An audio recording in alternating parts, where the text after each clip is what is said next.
Сізге айттым ғой, сіз не мында оқпайсыз ғой там. Негізі автомектепте оқытыңыз біле?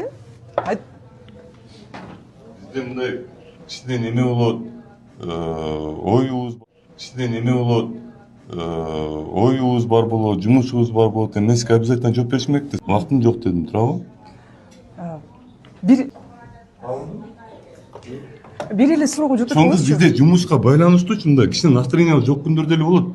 Кичине кабыл алыш керек да адамды. Жантан бери артынан жүрөсүз. Айдоочулук мөөнөткө кандай Эшик карайсыз? жаап коюңузчу. Сураганча айтып коюңузчу. Нормальный элде карайм. Эшик жаап коюңуз. Живу простым гражданам, да? Сейчас соцсетиде аябай жакшы бир сөз чыгып атат. Жашоо бар, жашаш керек деп. Бирок кантип жашайсың? Аябай кымбаттап кетти. Биз студент кезинде мен эзимде, мындан бир 20 жыл мурун. Биздин көп туугандар ушу Россияда мигрант болуп иштейт эле.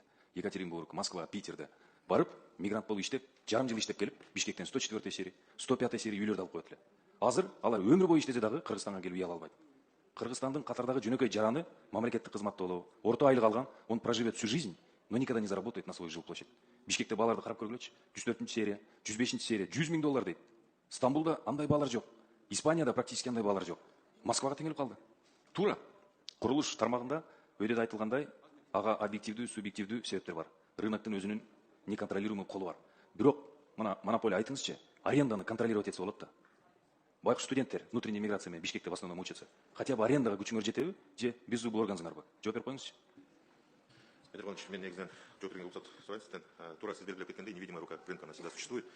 Есть объективные и субъективные факторы, как вы уже отметили. Самая важная задача правительства – сохранить этот баланс.